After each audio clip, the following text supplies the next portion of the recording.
Assalamualaikum warahmatullahi wabarakatuh. Perkenalkan, nama saya Sarah Ramadhani, NIM 2018-30156.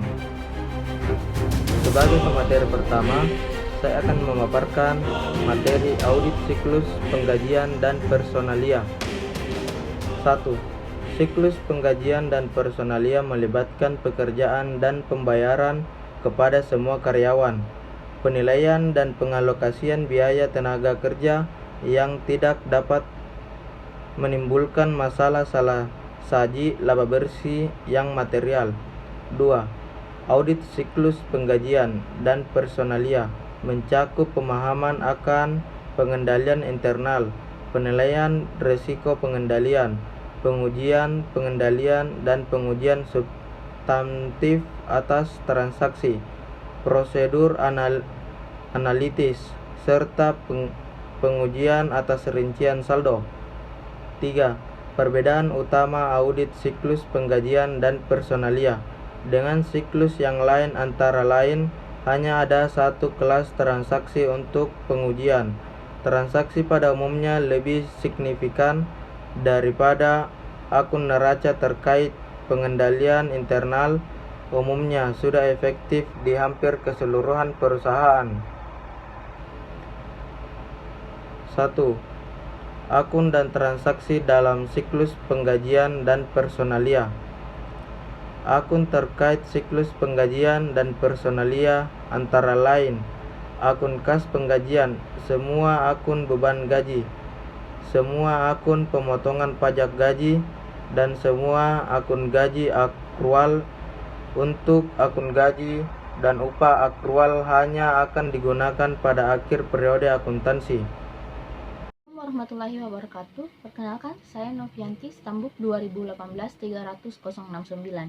Di sini saya akan menjelaskan fungsi bisnis dalam siklus penggajian dan personalia serta dokumen yang terkait di dalamnya.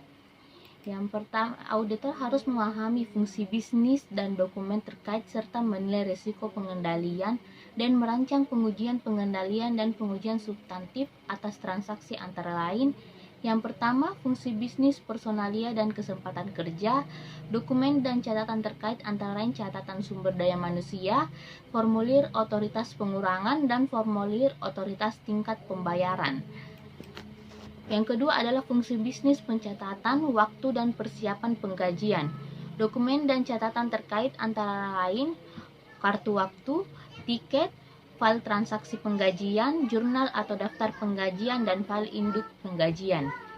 Fungsi bisnis pembayaran gaji, dokumen dan catatan terkait antara lain cek gaji dan rekonsiliasi rekening bank penggajian.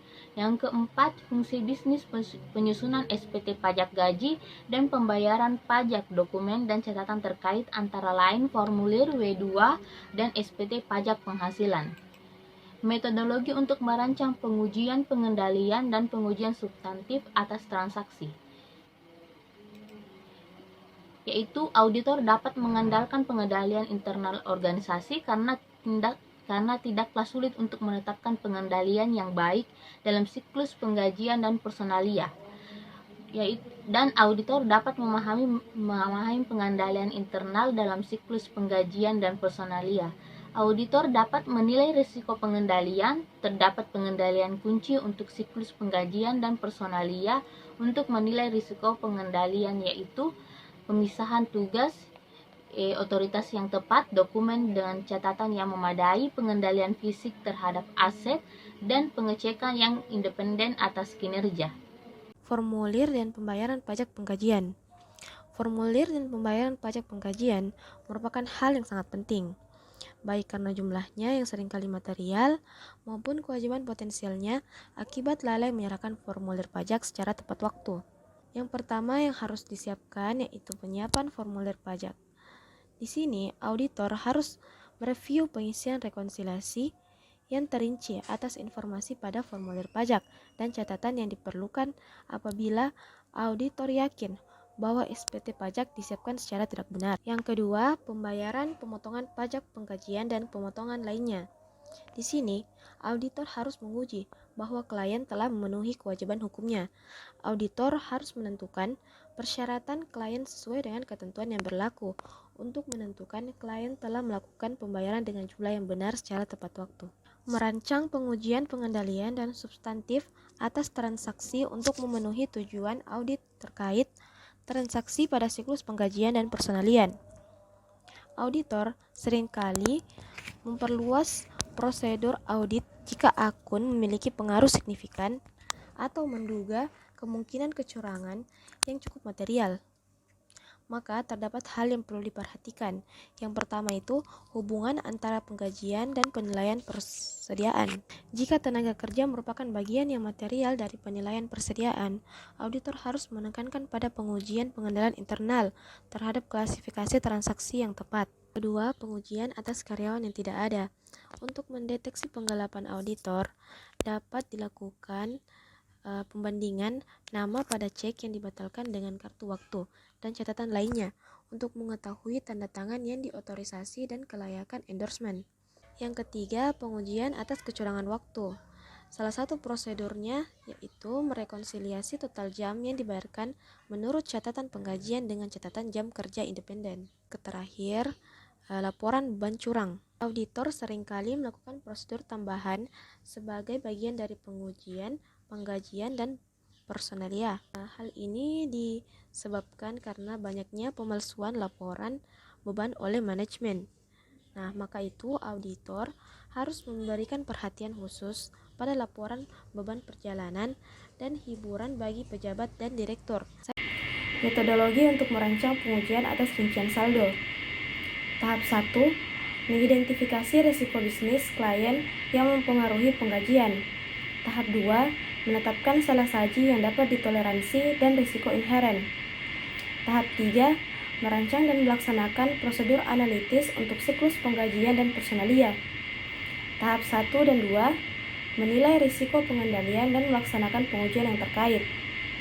Dan tahap 3. Merancang dan melaksanakan pengujian atas rincian saldo untuk akun-akun siklus penggajian dan personalia. Pengujian atas rincian saldo kewajiban yang utama dalam siklus penggajian dan personalia. Yang pertama, jumlah potongan dari gaji karyawan. Yang kedua, gaji dan upah akrual. Ketiga, komisi akrual. Keempat, bonus akrual. Kelima, pembayaran cuti liburan. Dan yang keenam, pajak penggajian akrual. Pengujian tambahan diperlukan apabila auditor mengungkapkan defisiensi yang signifikan, kelemahan pengendalian internal, salah saji signifikan, atau varians utama yang belum ada pada prosedur analitis. Hal tersebut antara lain, yang pertama kompensasi pejabat, yang kedua komisi, yang ketiga beban pajak penghasilan, yang keempat total penggajian, yang kelima tenaga kerja kontrak, dan yang keenam tujuan penyajian dan pengungkapan.